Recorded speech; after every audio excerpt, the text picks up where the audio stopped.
Hey, good morning, everyone. Let me know if you can hear me well and see me well, and let's get started. I wonder if this will be working for us today.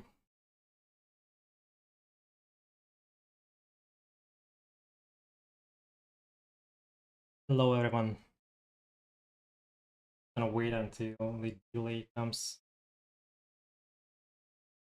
It's late to see you guys. Доброго ранку.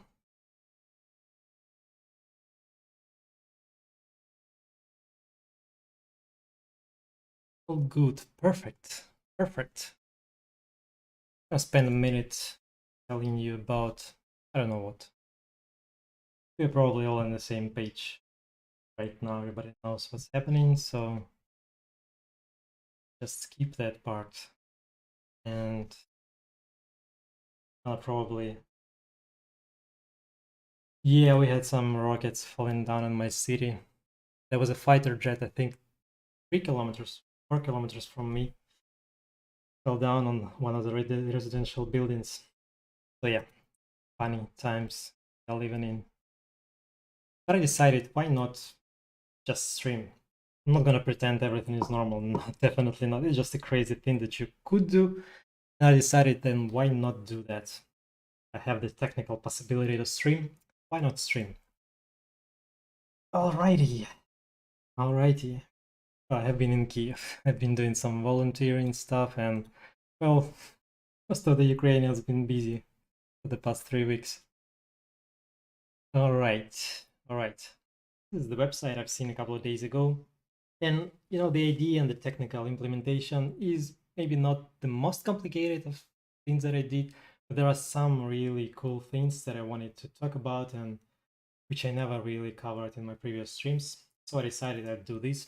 And because it's kind of hard to do complicated streams right now, so I decided I would go with this simple one. Kind of a simple one. Yeah, not the Starlink. My usual internet's still working. So this is actually the reason I decided to do that, because we don't really know how long it will be working good enough streaming, right? Yeah, yeah, I'm all right. Not everyone in Ukraine is all right, but I'm all right at least. Yeah, just a short note. Fuck all Russians supporting this war. You're basically telling me to tell me that you want to kill my friends if you support this war. So not a single kind word from me for you. All right, so let's get to business. Let's get to business. I'm gonna call this Interweave. This is the name of the agency, and obviously all the credit goes to the developers of this agency who did this website. No, I'm not speaking Russian publicly anymore. Not, and I don't quite like Russian. Maybe Ukrainian, not Russian. Okay. Not gonna pretend I won't speak Russian ever again. Of course, this is my native language. I used to speak it from like my mother speaks it. Mother speaks it, but publicly I don't want to endorse this language anymore. All right, so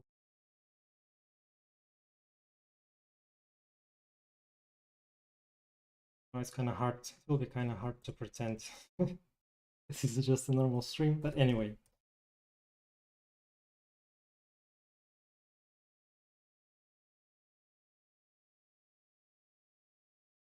Yeah, I also thought this is a rage marching, but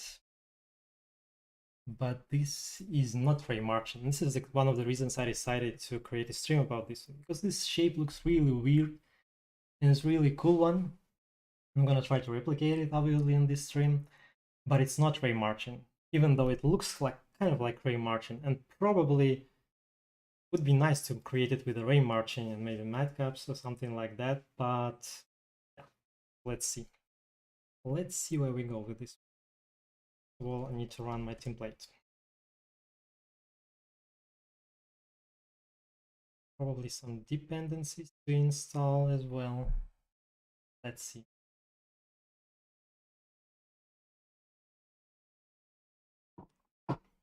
Yeah, sure, just send me the link.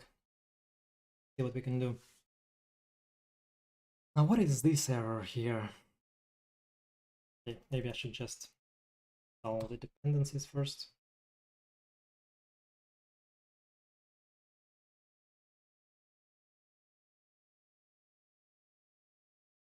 Working now. Yeah, we got the default template, so I'm gonna arrange the windows now so we can start creating something. Так радий тебе бачити також. Слава Україні! Всім, хто з України. Hello everyone. Can arrange the windows.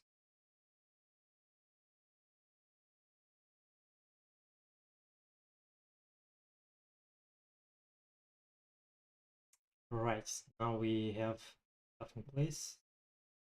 Checked.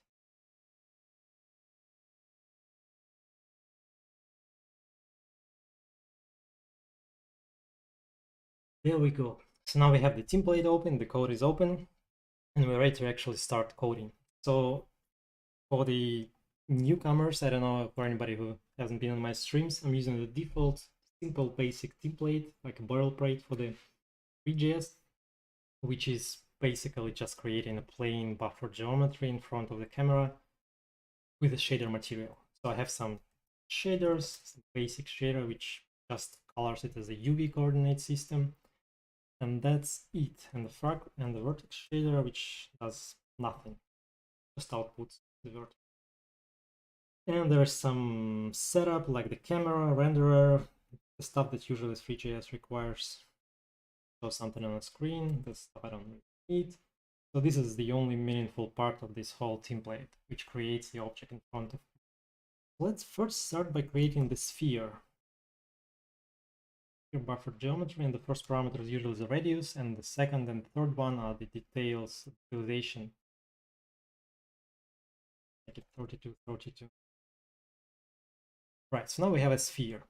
So basically this shape is made by distorting some other object. And there are a couple of ways, of course. You could distort with a ray margin, but you could also distort with a vertex shader. That's what we're gonna try to achieve right now.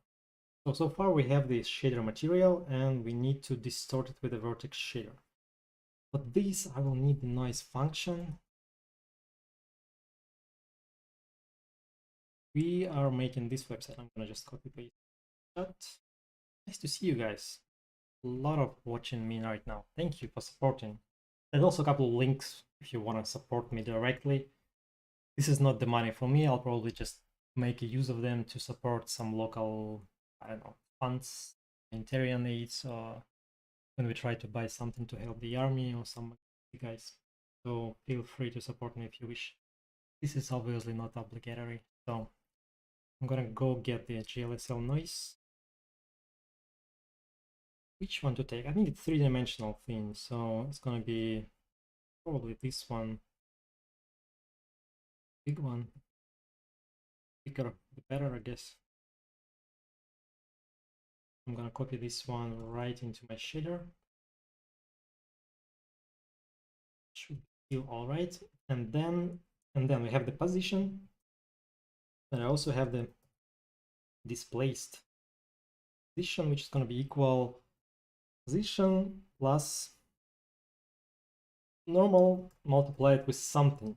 Now that something should be a function of actual point in 3D space, which is same position. So I'm going to create this function, and this should be just a float number because this is a normal, so I can actually something like this. We already will be able to see something. Now I should output displaced position.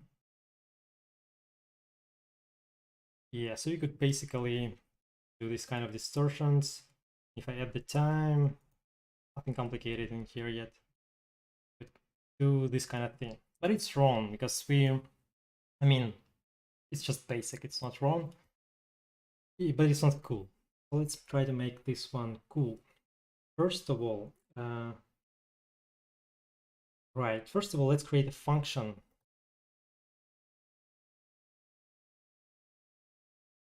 Distorted position.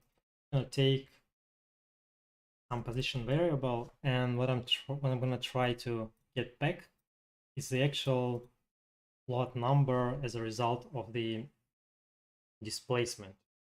First of all, I'm gonna calculate noise. Noise is gonna be equal, what do we call it? E-noise. This is 4-dimensional still. I think I'd better go with a 3-dimensional thing. Somehow they call it 3D noise, but it's 4D. Get 1 dimension for free. Right, so now we have a noise function. It's called cNoise, and it takes 3-dimensional inputs. So we can do this. We can calculate noise from the P, which is going to be the position. Probably need to multiply it, to divide it with some number just to scale the noise. But for now, I can get away with just this. And I'm going to create a more complicated thing. Oh, thank you, Chudesny. This is a really fun thing to do. I admire your... I mean, there are already no words to describe what we are feeling about this whole situation and how to thank the guys like you. Alright, so now we have this. We have the noise, not yet using this noise because I'm using the sine function here. But I gotta use it kind of like this. And then position. So basically distorting the position based on the position. Now we get this weird shape because we are distorting with noise. I could also add, which one should I add the time? I think somewhere here. Add this is too fast. Try to divide it by 10. Now we get this kind of shape, and we can make the amplitude a bit less than that, and we're gonna get this nice wobbly shape. So far so good, right? Well, I'm good as you can be in Kiev, but yeah, kind of good. So we have the distorted position right now. We have the check if the stream going well. Yeah, we are distorting the position. What we are missing right now is the actual lighting. So in here, I could just output the normal.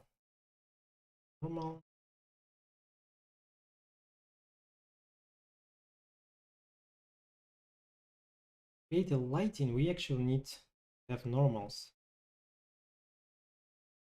And by default, we have those normals in my geometry. The sphere buffer geometry already has normals. Basically, normal in position in this case is the same because here is radius 1.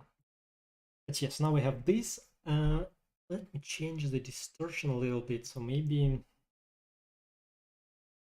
5. We get kind of this. But now you see that the color of the normal, because right now we see the normals of the shape, it doesn't really change when we distort the shape, because the normal stays static. We don't really change in normals. They're baked in the geometry. So we can't use those. To use something dynamic, we have to calculate it on every step. And to do this is actually the best way is to calculate them inside the vertex shader.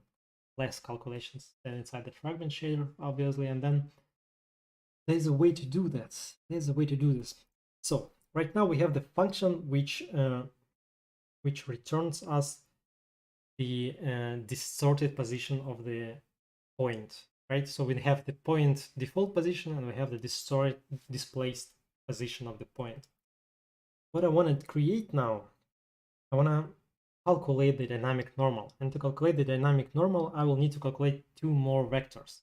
So the first vector would be tangent and the second one would be bitangent. What that is? Tangent, bitangent normals. Basically, some images. When you're looking at the sphere, the blue one is actually the normal vector, and then the green and the red ones are tangent and bitangent. So I need to calculate first tangent and then bitangent, and then I could calculate the normal, because it's going to be the cross vector product of the bitangent and tangent. So there's a bit of a math or geometry, but it's not that complicated. So first of all, to calculate the tangent or bitangent, we have to find another point on our object, which is really close to the point we already have, but with a little bit of the offset. So the end goal of this whole operation would be calculate the displaced normal. So now we have displaced position. Now I have to calculate the displaced normal in that position. Yeah. All right. So let's first calculate 2 points, two neighbor points, which is going to be close to the actual normal. How do we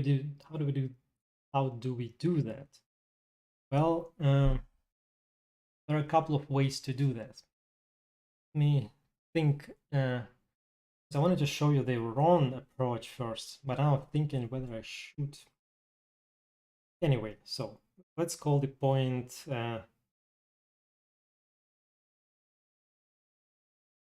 neighbor 1 something.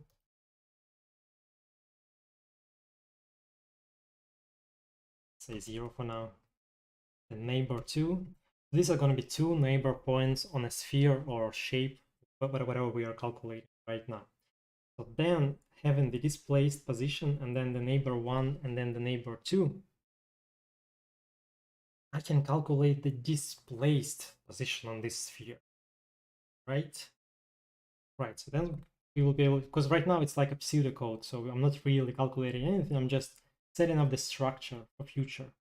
It's going to be displaced. Word neighbor is really hard. Let's call it displaced then. It's going to be something, and this will be a function of the neighbor already. So it's going to be some kind of function of the neighbor. Same way as we calculate this, obviously. So it's going to be, well, gotta put it right away. So it's going to be this distorted position in the neighbor 1 point, and then displaced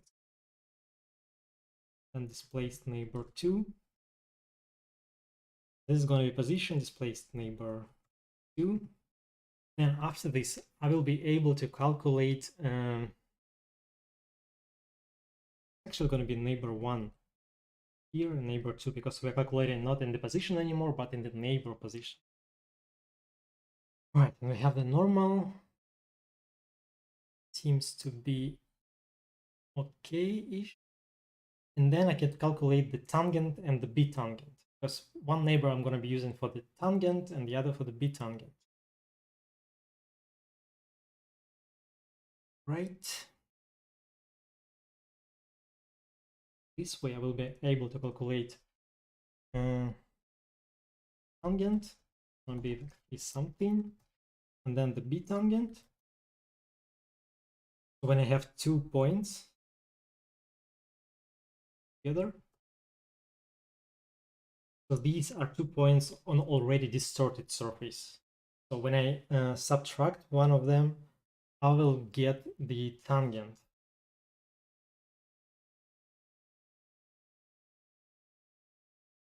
It's going to be just one of them minus the other, because this will get us the direction of the vector. Right? Right.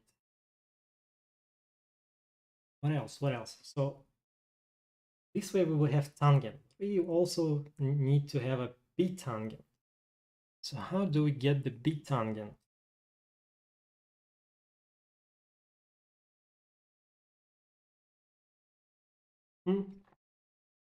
Yeah, don't think that you have to know math really good to do this. It's basically what you see on the image on the right now. So don't think about this as some magical math. Think about it as you just need to get those vectors, and those vectors are required to calculate the lighting. So what are the ways of getting those vectors? And I can actually explain a little bit more. So basically what I'm doing right now, I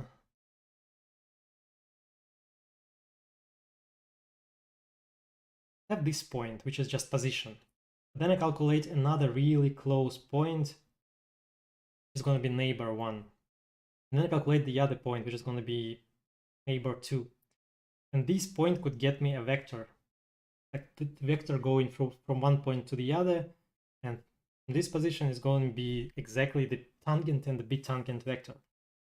And this means if I just find the really close point on a sphere next to my point. This way I could organize those points. Think a little bit. If I would use the standard derivatives in the fragment shader, it would mean that I would calculate normal per pixel. And that would mean that I will have flat shaded kind of lighting, because the normal for each face would be the same. Because fragment shader wouldn't make a difference between it. It wouldn't make a smooth normals for me. To make a smooth normals, I need to calculate them in the vertex shader. Then they will be interpolated in the fragment shader, and it's going to be a smooth normal then. Well, hope this makes sense. But yeah. Shouldn't use displace point to get the tangent. Yeah, exactly. But there are a couple of things. I wanted to show you the wrong approach, but then while I was making it, I forget how to make it the wrong way. Anyhow, so we have the neighbor 1 and neighbor 2, and basically how to calculate those neighbor 1 and neighbor 2. I could do something like this. This is going to be the wrong approach right now. It's going to be the wrong one. It's going to be position plus like 3, and then there's some plot epsilon, which is going to be something really small like this. It's going to be epsilon vector, three-dimensional epsilon vector. So to calculate the neighbor 1 and neighbor 2, I'm just going to go epsilon x, y, y. Just the usual epsilon probably. And then epsilon y, x, y. These are two directions in which I'm moving the point. And if I take the normal here, I mean, if I normalize those, I will get points on a sphere. Because everything normalized actually on a sphere with the radius 1.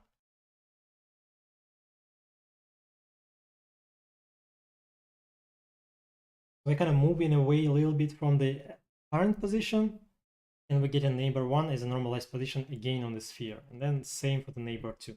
So let's try. This is the wrong approach again, but we're gonna get back to the right one in a minute. And like 2 or 3 minutes to show you how you can make a crucial mistake here. Not crucial, but I mean, there are ways to do this better. Right, but this is the straightforward way. So for now we have the neighbor 1, neighbor 2. These are the closest point to the current position. Then I have this, and then I could calculate basically. So displaced tangent would be position, and then displaced b tangent would be displaced n2 minus position. So exactly the same way I showed you. We're looking from this point, taking two neighbor points perpendicular and getting those vectors. Let's see what's going to happen. It will work sort of, but some catch. So this is going to be displaced tangent, placed tangent, right? Displaced bitangent, and we are ready to calculate the normal because displaced normal is going to be allies cross product between displaced tangent and displaced bitangent. Let's just try to see something. Now we should be able to see v normal equals placed normal. Let's whether this works at all. Now we are able to see something. It's not exactly right, but it's something. Maybe I should just more detailed sphere to see more.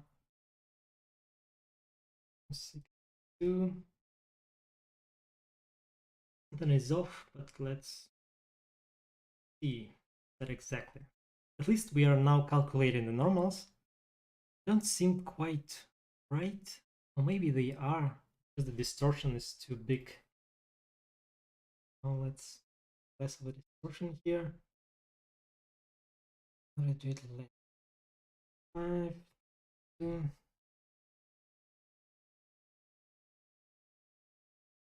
Something is wrong here.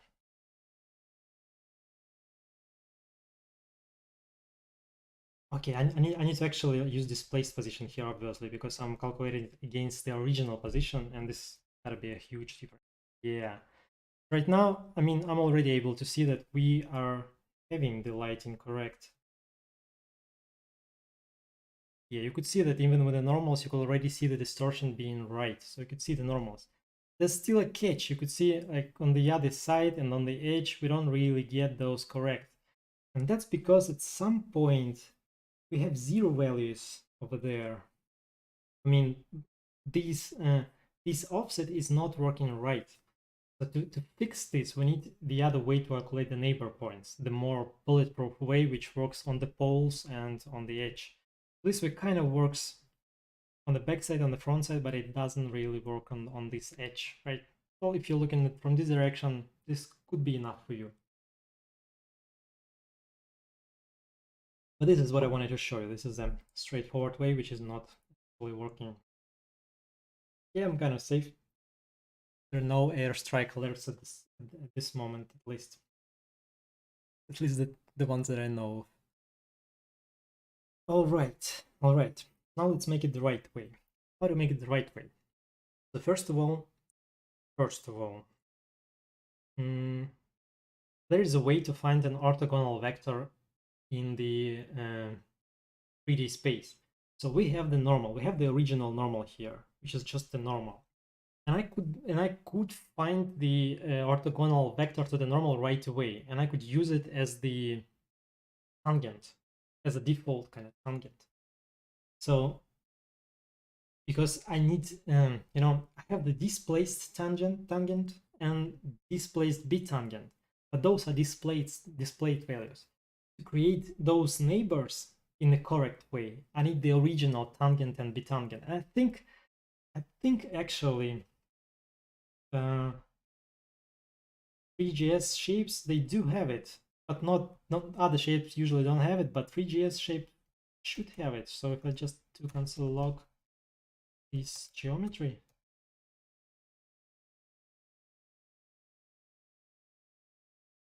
the sphere geometry attributes, oh no, we don't have it. We have just the normal. They could be, I think they could be calculated in the JavaScript on the CPU.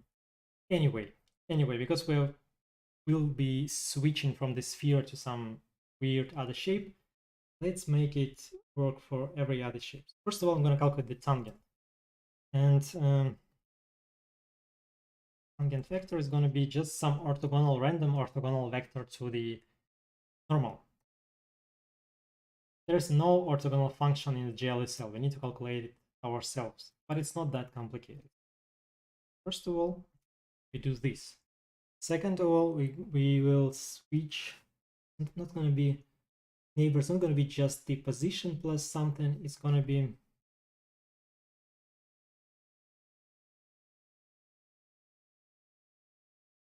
plus tangent multiplied with something really small, right? This way we will get the neighbor 1, and then we need neighbor 2, and to calculate the neighbor 2, it calculated the same way the tangent and bitangent is working. It's going to be this way. So then I need to calculate the bitangent some way. Mind you, we still don't have this orthogonal function. But once we have the tangent and we have the normal, the bitangent is basically just the cross product between the bitangent and normal. It's going to be cross tangent and normal. I think I gotta normalize it. I'm not sure if I do need this too, but anyway, be safe. This way we'll get tangent and bitangent. We still don't have this function. And then we will be able to calculate the correct position because we will have exactly those original vectors. So we will just go to the neighbor points on a sphere. And this should be working on the poles. This should be working on the poles. All right. So let's write this orthogonal function. The orthogonal function should return me three-dimensional vectors. So it's going to be orthogonal and then some three-dimensional input. And then the important also piece of geometry. I think the last piece of geometry for this stream, but still we need to do this. Ouch. We have an airstrike alert right now. This is funny. Okay. There's been some explosion outside of my house. Not really close, I guess 2 or 3 kilometers from me, but yeah. I mean, it does work like that. I can see it from my window, so my house is still intact. We can continue. I was wondering if we will get one of the explosions on the stream. We got it. We got it, guys. Okay. So this is probably a rocket or artillery, or this might be the rocket that was put down by the air defenses. Probably it was put down by the air defenses because the explosion wasn't that big. Anyhow, let's continue. Okay, let's continue. So now we have the orthogonal function. How to do that? Well, in two-dimensional space, if you have the vector xy, the orthogonal vector would be just yx. This is going to be the orthogonal vector, or usually minus yx. We just change the order of the coordinates. In three-dimensional space, it's actually the same. There's only one catch. Like if we have the three-dimensional vector, vec3, let's say x, y, z, the perpendicular to that one could be minus y, x, z. So I just changed the first two coordinates. Right. That was probably in the air, so hope everyone is safe. But we will find out in an hour or so when it gets to the news, probably. So, yeah. Talking about distractions on the stream, right? I mean, not the destructions, but the destructions. Yeah. We have a very loud neighbors. Very loud and shitty neighbors. Okay.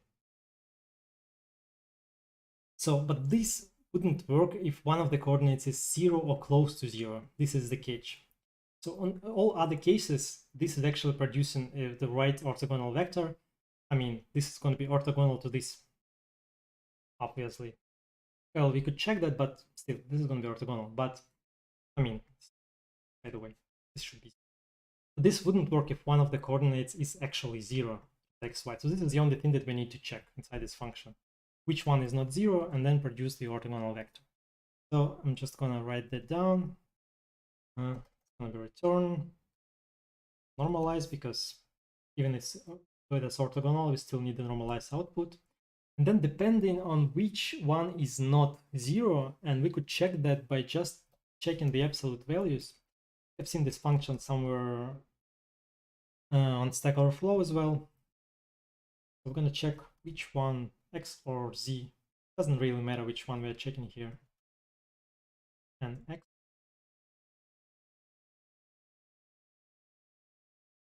Good morning. So we're going to check which one of these, and then depending on which one is greater, which means it's further from 0, that one we should be using. So this one must be the first one. If the x is further from the 0, it means greater, it has a greater value, we should be setting the z 0 probably, yeah, because x and y should be working. It can be minus y 0.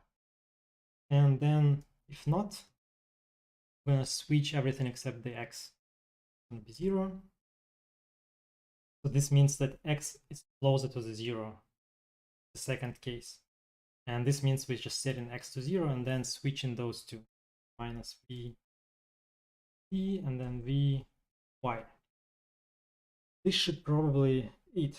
So if the x is not 0, then we switch in first two coordinates. Probably this one should be the minus. And then if not, if x is really close to 0, we just set an x to 0 and get in this orthogonal vector. Right. Do the job. So this returning me vector 3, three-dimensional vector, tangent is three-dimensional, bitangent is three-dimensional, yet something is off. Check what exactly. V, and because it's not V, it's N. V. Y looks like a V. 153. Yeah, I guess. I think it's already working. Yeah, because I prepared all the code before. We already done all the previous code, all the previous calculations. It's already working, and it's working even on the poles and even on the edges. We get the correct normals now. Perfect. Yeah, they do work in GLSL. Bonjour, Antoine. Hello to Korea. Hello to everyone. Just had a rocket explosion 5 minutes ago. Streaming. All right. Okay. Okay. So now, next thing to do. We got the normals. Also add small thing in here. So instead of calculating the whole distortion on the original website, they only calculating the part of the shape distortion. Let's do that. Okay, to South Africa too.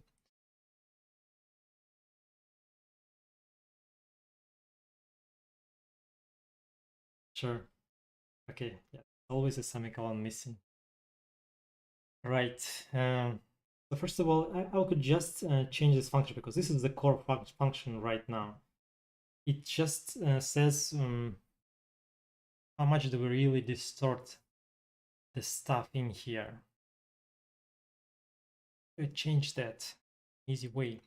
But the guys use the smooth step here, and they use it in a kind of fun way, which is straightforward, but it's a really nice trick, which I haven't seen. I probably use it myself on the CPU in JavaScript, but never used in GLSL. So they use this like the float noise area. It's gonna be the smooth step. I'm gonna multiply this one. It's gonna be the smooth step, and then let's say we will interpolate the y coordinate from 2 2. It's gonna be p y, so just the global y coordinate of my shape. And then so this will change from 0 to 1 when this changes from just see. You could see already that the shape is distorting only when the y is greater than minus 0.2. What we could do here, we could use the sine function and multiply this with pi. The sine function between 0 and pi, sine function goes between 0, 1, 0. So it's going to be something in the middle should be distorting, all the rest not. We would get this kind of thing. And figure, but you get the idea. So we can distort just a part of a sphere, and we have the correct normals right now. So it's looking good. We could also sort it a little bit more now. Probably look weird. Because I'm using, I have to change the coefficient everywhere. I'm gonna get this weird shape. Good morning to Wales too. All right. So like just a couple of small steps left, which will change the output drastically, to be honest. But still, you gotta concentrate. What's gonna be the next step? So we got it right. Got this one right. I'm gonna make it more concise here. Only have things that I need to have here. Let's also create the kind of noise varying. It up a little bit.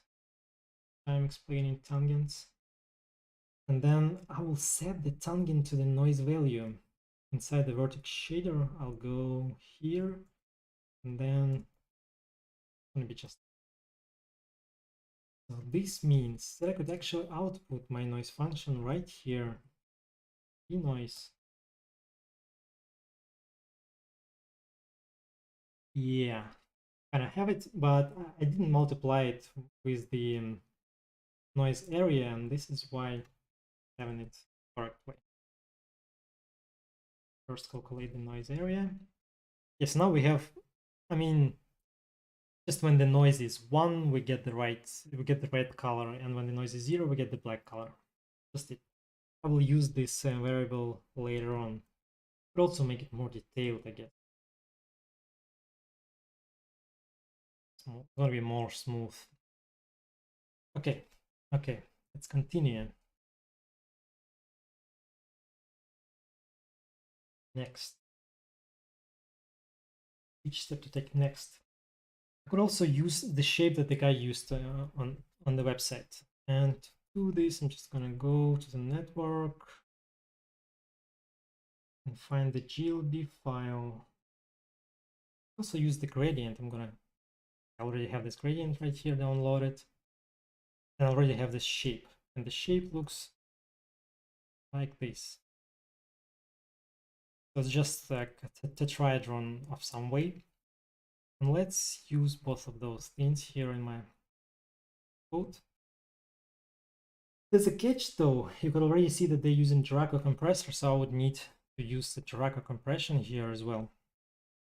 Do this really fast. GLTF.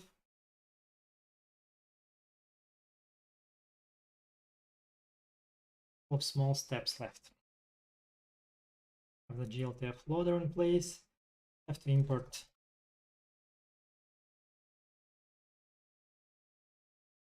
chipek and then shape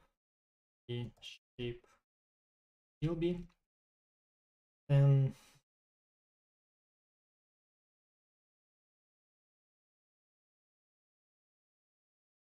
I could load my shape.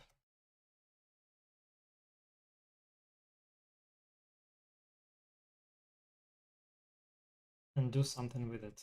I only do everything when I loaded everything. So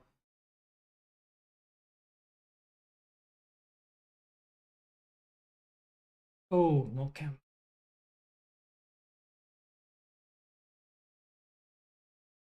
Just a sec, guys. I'm gonna turn the camera back on.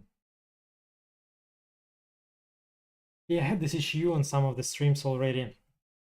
Not sure if we will be able to fix it, but let's try. Let's try.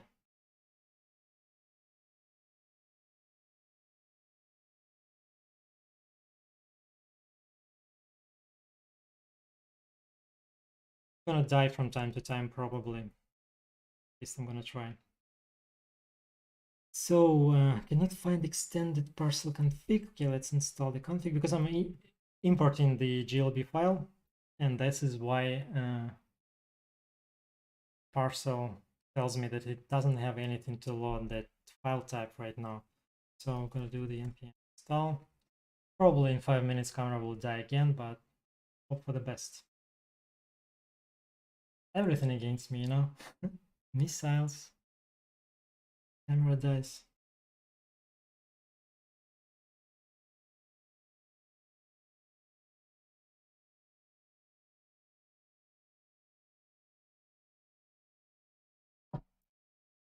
Now it should be working. It does.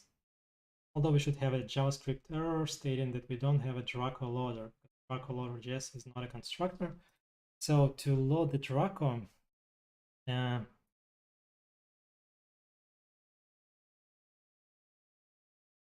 be Draco loader, and I think it's localized,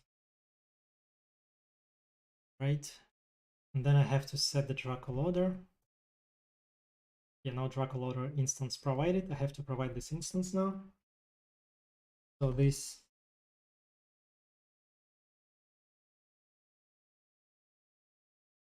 loader, and then set this instance on this loader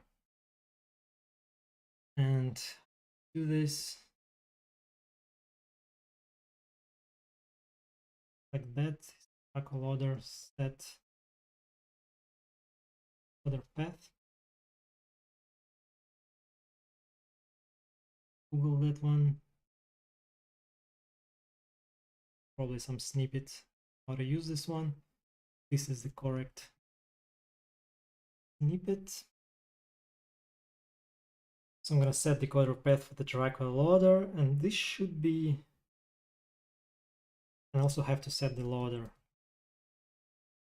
So this loader set Draco loader, this Draco loader.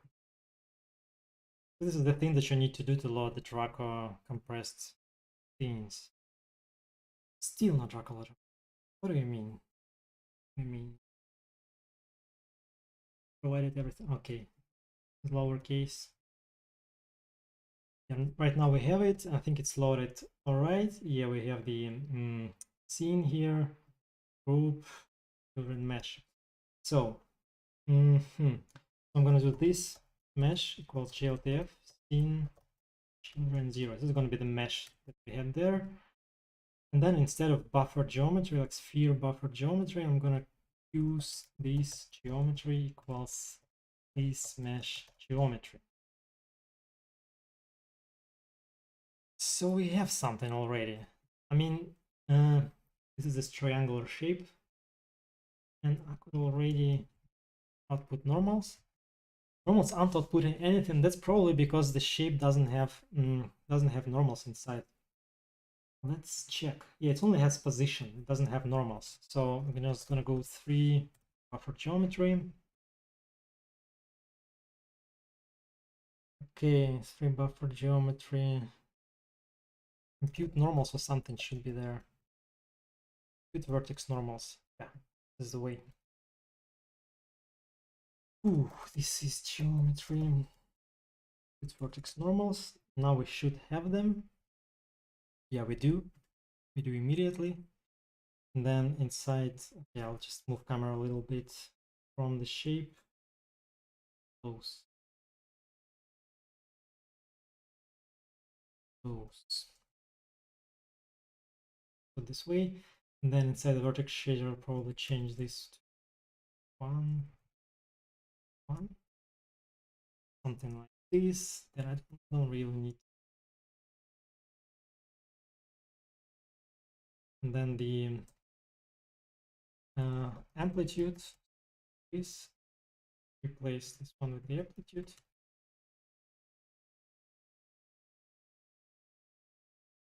Kind of like this. Get in there. Get in there. All right, so now we have the nice shape loaded with a drag loader. I think it's time to switch the material so we could use the normal material. Okay, the camera is still working. Hello, hello, caviar colonel. Considering using white. Yeah, I think I should switch to white at some point. It's gotta be faster, but I'm not sure if the parcel is that slow that I should really switch to white as a performance issue, but I want to try it anyway, yeah. Yeah, I'm trying to. It's just one missile anyway, so it's not much. I love React Free Fiber. I love it. I mean, it brings a different level of structure. This whole JavaScript and creative coding. It's not. I think you should consider it depending on the goals of the project. It's not always the best choice to use React in the project, but when it is, React 3 Fiber is obviously the best choice for these 3D things, and they are improving day basis. And a lot of actually projects that got a lot of investments, a lot of startups are using React 3 Fiber, and that means that as the future, even in terms of money, because people will be investing in updating React 3 Fiber, and I think they do right now. As Paul Henschel is sponsored right now with the Versal and with all the cool guys. Thank you. The company is supporting them. All right, so now we have this cool shape. Now we need to switch to the other material. I'm gonna create another material. It's the finish line. 15 minutes and we are done.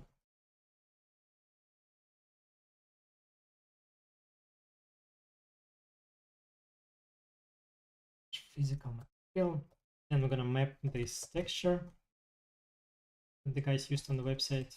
I think it brings some nice feel. There's also one Easter egg on the website I'm gonna show you right now.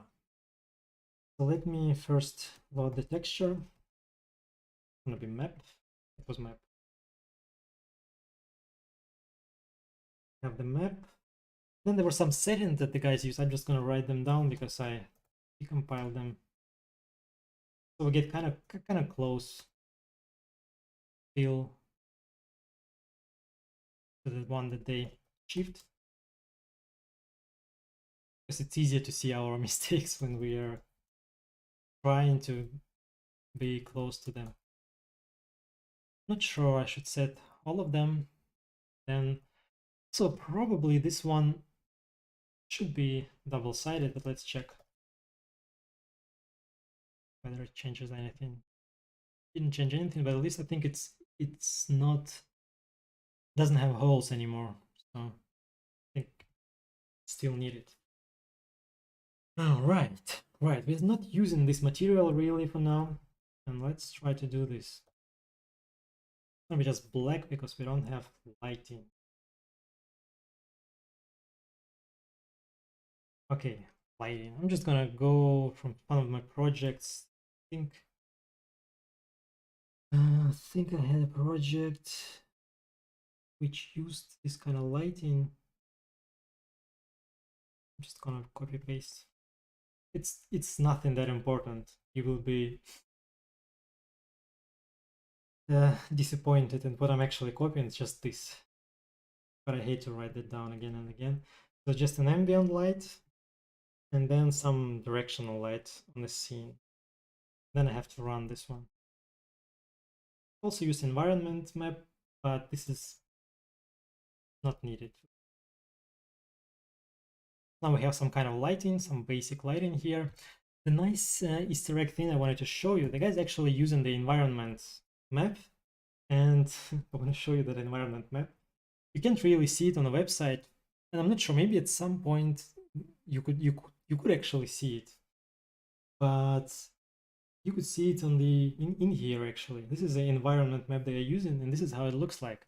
So environment map, it's usually something with the like reflections. It's usually like if you Google environment map, usually something that looks like this.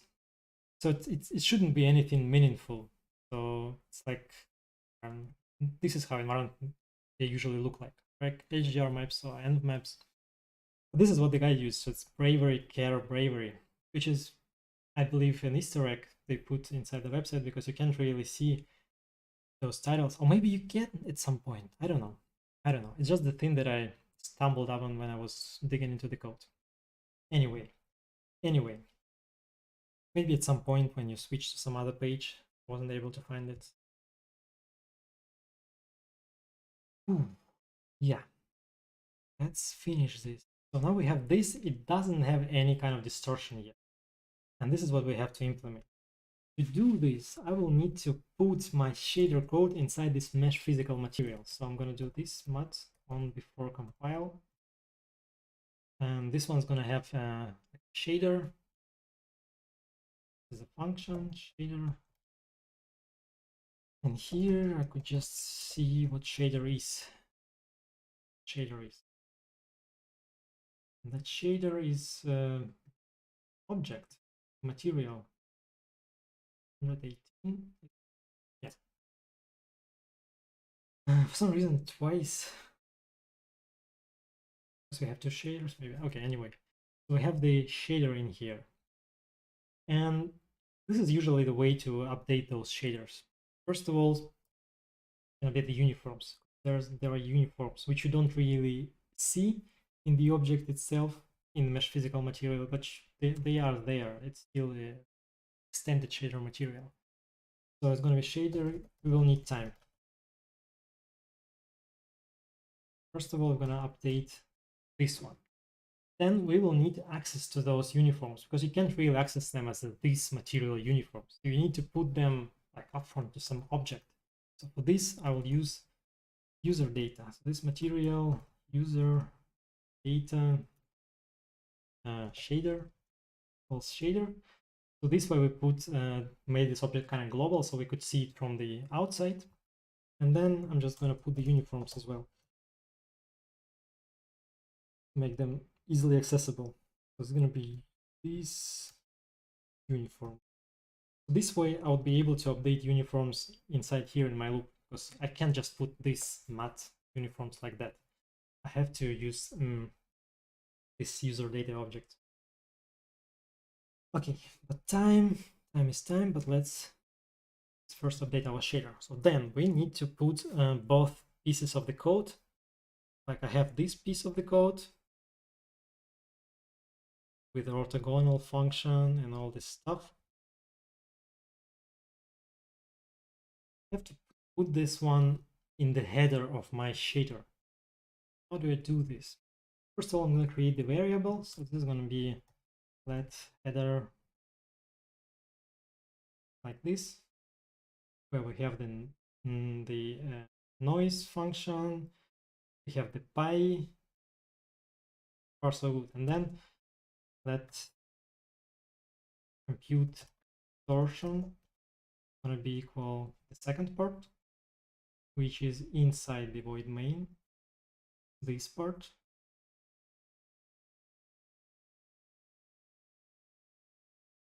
And then we have to connect this. So this is going to be the part that will be calculated in the shader. Basically, I'm going to move what I created in the shader material to the mesh physical material. Roughness. It changes a lot at the moment, but yeah, thanks. Thank you for that. All right, it's going to be a lot more beautiful in a second when we get to work on that. Because recreating the mesh physical material from scratch in shader material is too complicated to do that. Let's do this final step. Two more steps actually. Make this work and then one more, the funky experiment that I wanted to do. I have some time. Okay. Just so I don't mess anything up. Ooh, shader. I have the shader vertex shader, I believe, here. Yeah, we have the shader as a string in here and have the fragment shader as a string here. We can just work on them. This is how they look like. A lot of things, a lot of includes here, and we can replace some of them. I already know which one I need to replace, so let's move on. There's going to be shader. This is the usual thing. I'm going to look it up so we don't mess it up right now. So, inside Vertex shader, we need to replace something with a something.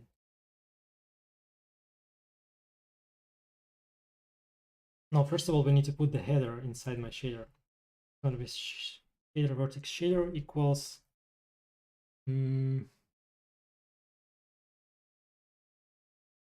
the header that I have plus actual shader vertex shader. Yeah, so this way we put the header, which is the declaration of the function, and the pi inside in the physical material. And then in this one, let's see if it's still working. Doesn't, because what? Time undeclared identifier, noise undeclared identifier. Okay. We obviously need to put more stuff in here. So uniform float time, varying float noise.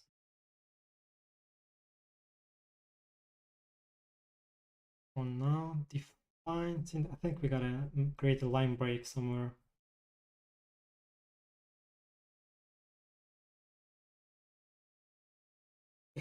Yeah, complicated stuff like this. Yeah, so we just put the functions inside our code and all the calculations inside the code. Now we have to make use of those functions. So the material actually using the normals we are calculating and all the stuff that we are calculating. Yeah, thank you guys. Доброго ранку. Доброго ранку, Романе. Добре. Fuck. To put the functions in there. All right. Now we have to just replace, put the shader. No, I have to put the compute distortions in there as well. So for this shader,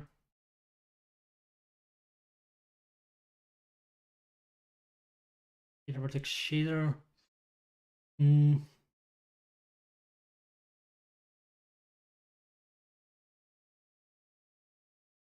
Replace. Oh, I actually already wrote it down. Okay, replace. What we're gonna replace in here? So every shader has this void main function. We could just find that one and replace with something. I'll find this one and replace it with the same thing plus this. I'm gonna calculate distortion right after the void main function. Am I doing it right? Probably. Invalid chart because yeah.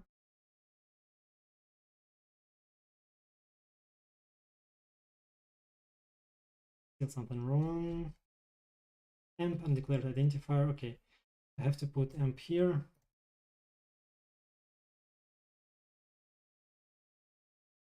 So far so good. So now put the calculations in place. Now we have to replace the actual normals with the calculated normals.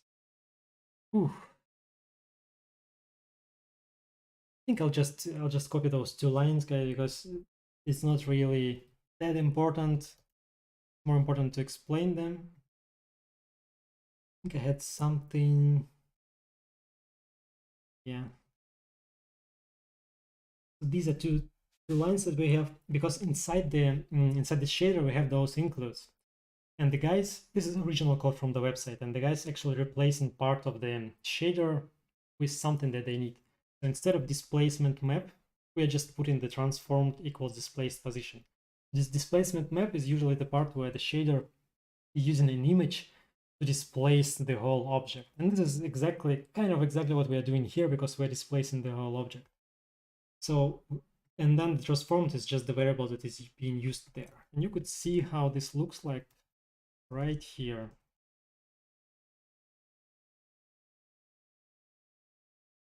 Just go to source file, renderers, yeah, no, not here. Here chunk, I think.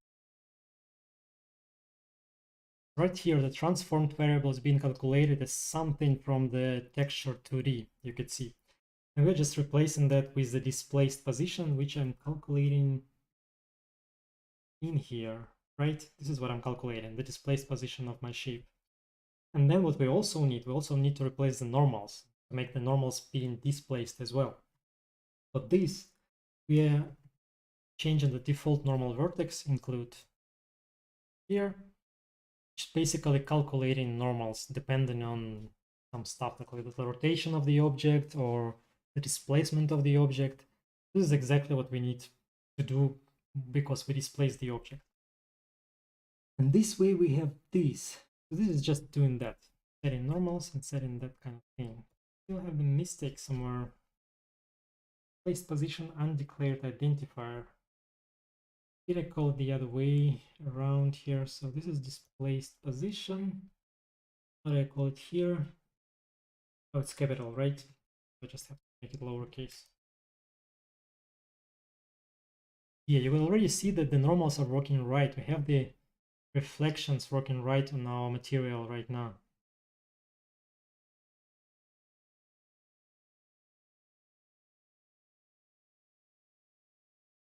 Hey, thank you. So now we could actually implement the time as well and see how it will work with the time.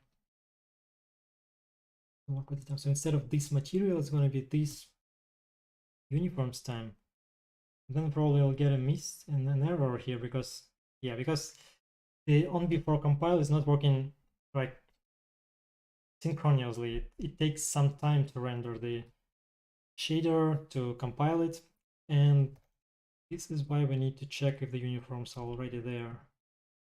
If these uniforms, we do this, Now we actually have the material with the reflections. This is some weird artifact. I'm not sure why it happened. Didn't have that one. I tried myself, but still. Okay, so now maybe let's make the distortion more visual here. So I don't have to edit vertex and fragment shader anymore because I only have this. What I want to do now, what I want to do now, I want to create some nice coloring. So 5 minutes to go. Oh, thank you, Sasha. Thank you, Sasha.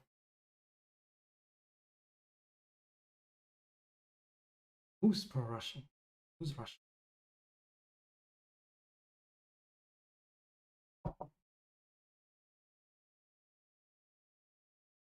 I don't know who's Russian. Okay, so I'm not. All right, all right, all right. Now what I wanted to do, I want to create different colors here, and I want to make distortion more visible. For this, I gotta change the amplitude, the amplitude.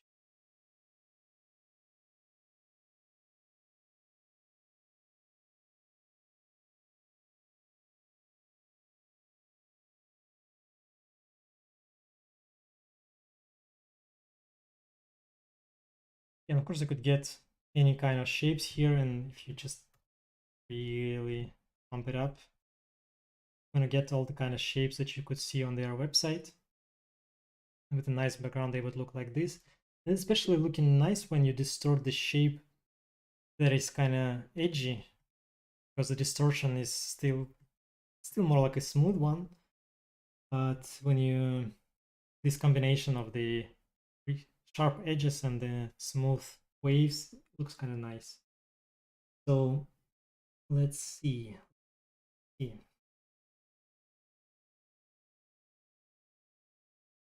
Still look pretty cool anyway, even like this. And then the coloring. So now I want to replace part of the fragment shader as well. I only replaced vertex shader for now.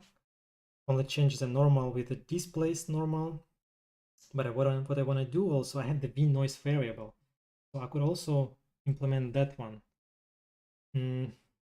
Well, shader, fragment shader, else.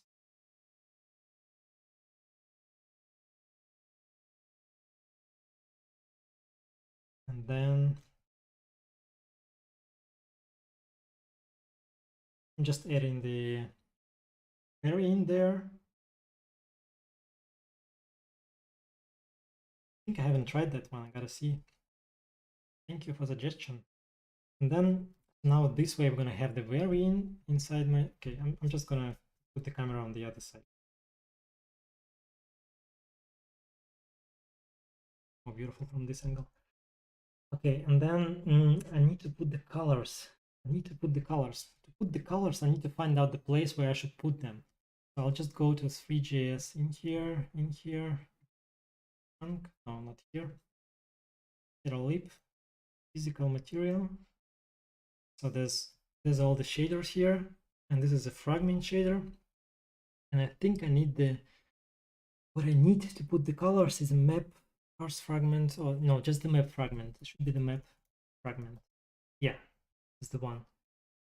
This is the one in the vertex. No, this is the one in the fragment shader. So I need to replace this one with my color, with my custom color, which I'm going to be calculating based on the noise function value.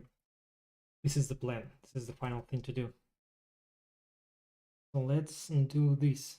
I'm going to do shader, fragment shader equals. Okay, and then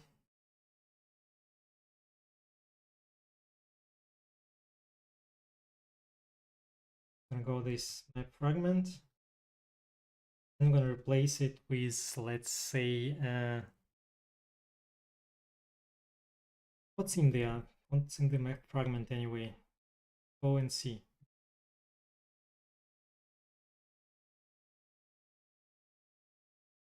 A little bit of 3.js hackery. So it has a diffuse color variable. I have to set the diffuse color variable to something. Let's set it to red.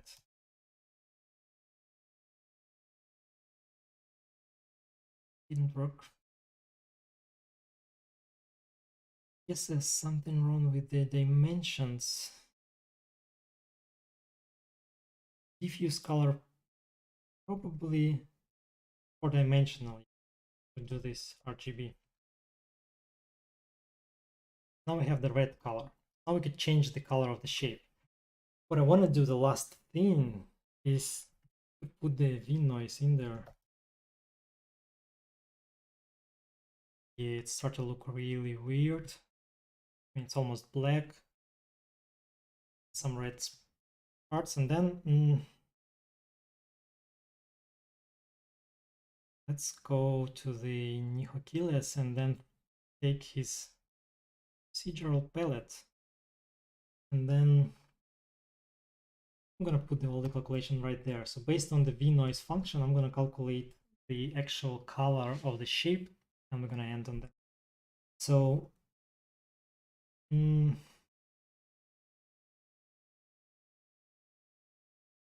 then the input is gonna be plot t, and then it's gonna return us color gonna be equal a plus b sine 2 pi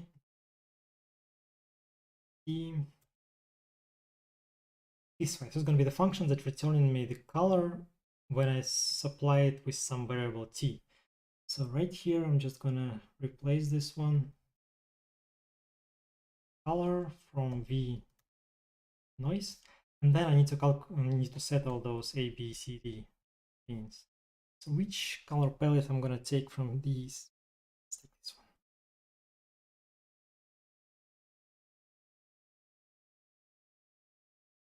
Numbers.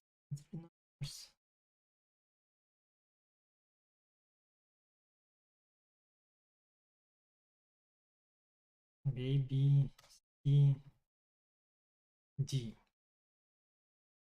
Should be right. Let's see, it's not.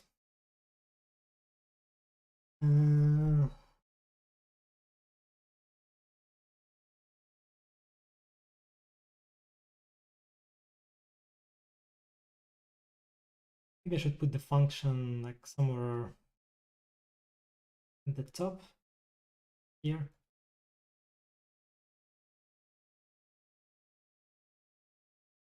I know.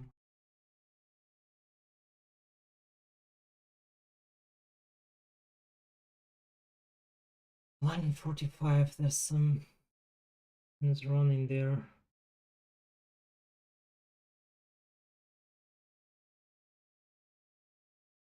So in here, something wrong with the braces. Multiply here.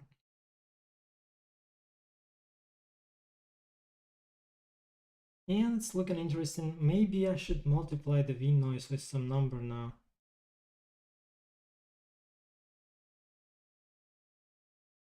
Yeah, I think this one is pretty cool already, right? Yeah. So it's not exactly the same thing that the guys built, but you could see that it's kind of the same thing. They also built another function which changes the shape of the object, but that's some combination of the noise function. But I thought I'd better make something like this because this one looks pretty cool, right? Hope you agree with me. Ooh, yeah, this one's pretty cool. Yeah. Thank you guys for helping. It's really hard to spot those small mistakes. Yeah, so maybe if I make it 10 and then the amplitude smaller, we'll get something really cool here. We'll also try another palette just for the bonus content and then end the stream on that one. So the amplitude was the amplitude right here, so I can make it smaller. I think this way is pretty cool, right? I love that. Try to add on the approach the guys used. That's pretty cool. All right, so let's try just another palette to see how it will look like. Just, just for tests. Which one to take? Just supply me a number from 1, 2, 3, 4, 5, 6, 7, 1, from 1 to 7. The first one to tell, I'm gonna use the number, first mentioned number in the chat. Which palette you're gonna use? Let's see how it will look like. What do you think? Between 1 and 7.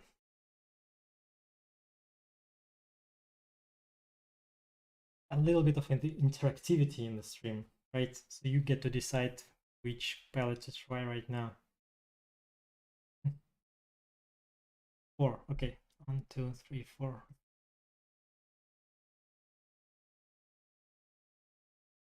So basically we just need to replace A, B, C, D, and then, okay. Gonna try.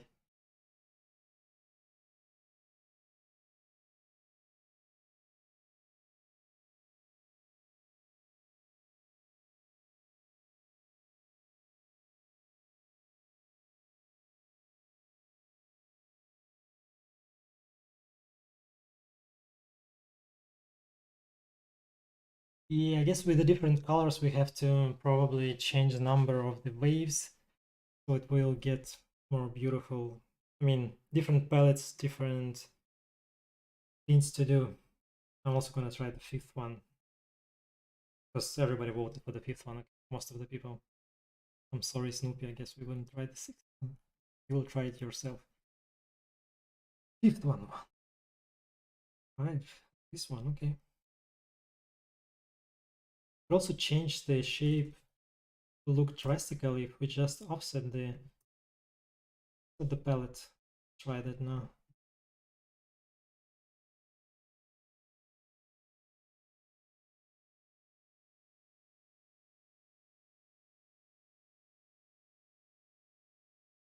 Oh, this one nice. Because this one is kind of calm color and then lots of bright color. But then, we could do as well. I guess we could V-noise.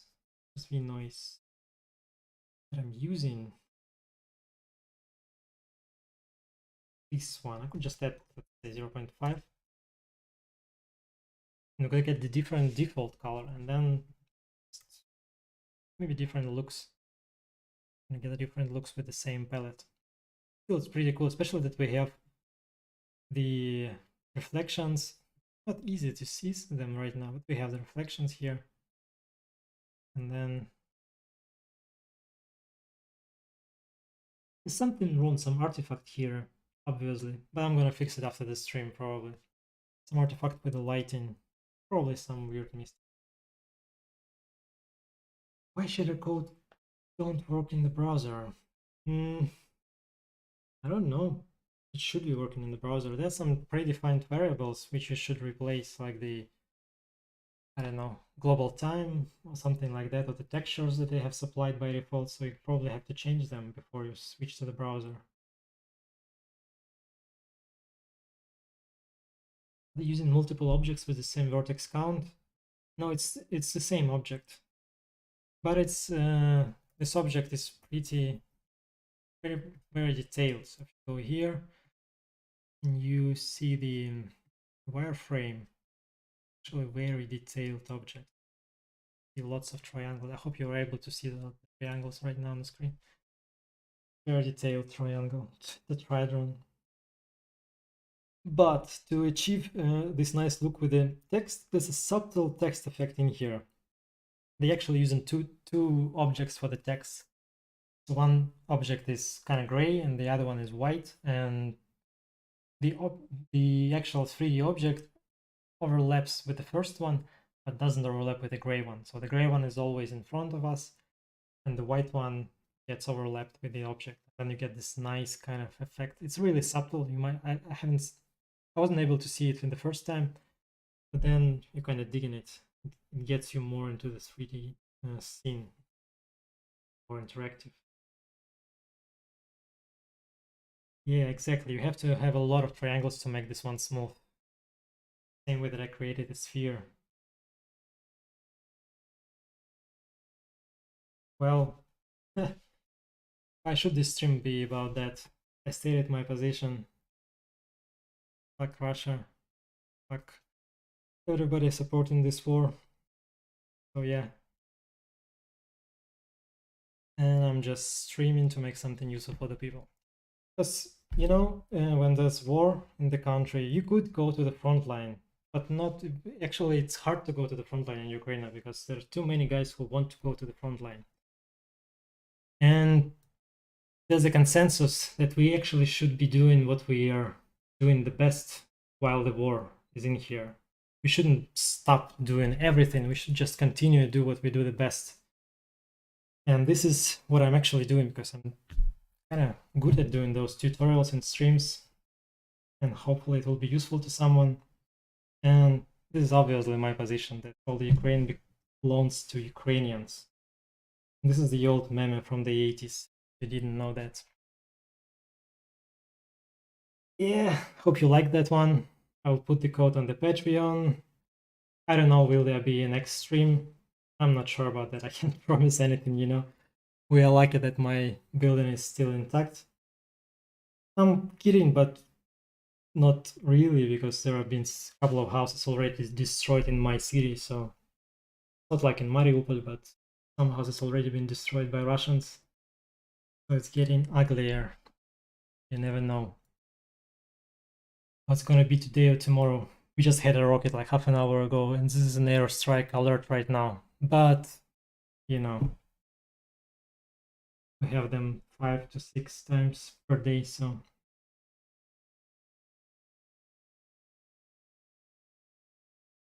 So, Slava Ukraini, guys. If you want to support me, there's a couple of links in the bottom. You can support me on Patreon. You can directly support me on PayPal or via just the money transfer. I will not use those money for me. Mind you, I don't need money. I mean, I'm okay. But I will use them to help some other guys who really need help because I see some occasions where I could be helpful. But sometimes I ran out of my own money. So if you want to help Ukraine, if you want to help me helping Ukraine, just put the money. The links are below. I'm going to leave them under the video. Credits for the effect goes to the developers of the interview agency. Pretty cool effect. We also did a pretty nice job decoupling it. Hope you liked that one. Where was it? We have this in the end. So see you guys. Slava Ukraini.